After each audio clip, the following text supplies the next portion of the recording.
আমি গুৱাহাটী বেহাৰবাৰীৰ পৰা আহিছোঁ আৰু আমি ভূটান চকী নাম শুনিছিলোঁ আগতে বহুতবাৰ। তো আমি ইয়াৰে প্ৰাকৃতিক সৌন্দৰ্য উপভোগ কৰিবৰ কাৰণে প্ৰতি বছৰ আমাৰ বনভোজ পতা হয়। সেইটো কাৰণে আমি এই বছৰ এইখন ঠাই আমি মানে চিলেক্ট কৰিলোঁ আৰু সেই হিচাপে আমি আহি পেলাই নিজে চকুৰে দেখা পাইছোঁ।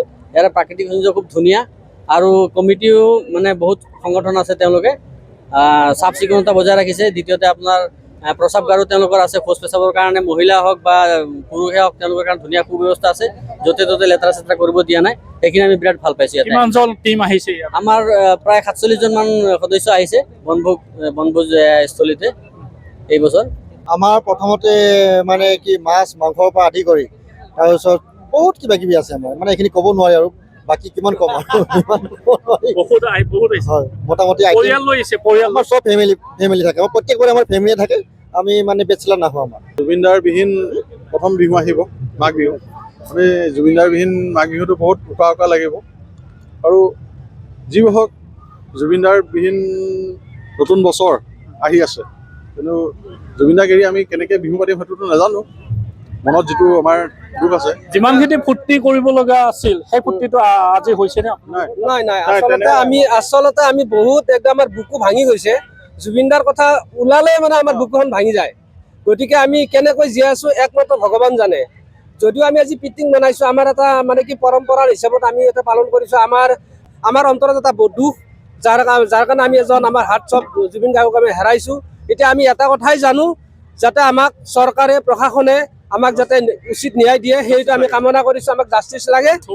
মানে আমাৰ আহি ভাল লাগিছে, কিন্তু ভাল লাগিলেও আপোনাৰ একমাত্ৰ আমি জুবিনদাৰ কাৰণে ন্যায় বিচাৰি আছো সদায়। পিকনিকটো আমাৰ ডাঙৰ কথা নহয়।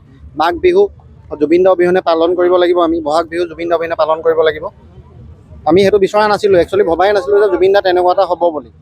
আমাক জুবিনদাৰ ন্যায় লাগে। জয় জুবিনদা, জাষ্টিচ ফৰ জুবিন গাৰ্গ।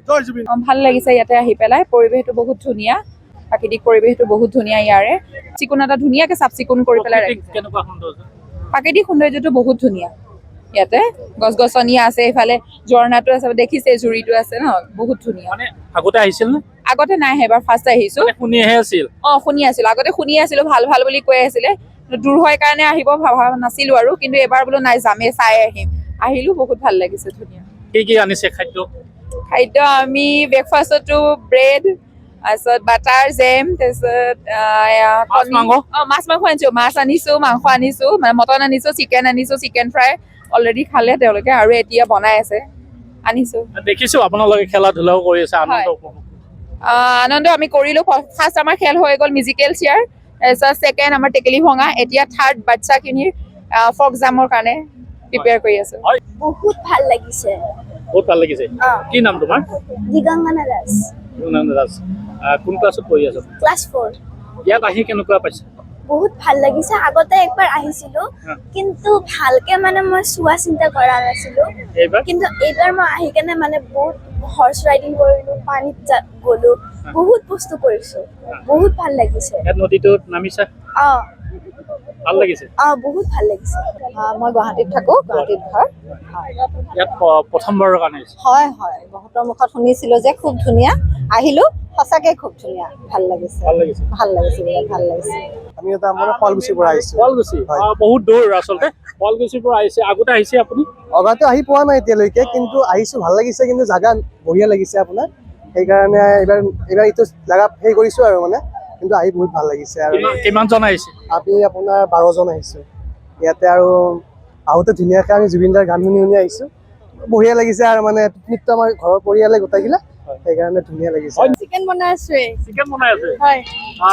কিমানজন মানুহ আহিছে আপোনালোক? আমাৰ 12জন আহিছো। 12জন আহিছে। হয়। কেনেকুৱা লাগিছে ইয়াত? ভালে লাগিছে, প্ৰথমবাৰ আহিছো, আগতে অহা নাছিলো। হয়। ভাত আৰু মাছ আছে নে? মাছ আছে আৰু পঠাৰ মাংস আছে, ব্ৰইলাৰ মাংস বনাই আছো এতিয়া।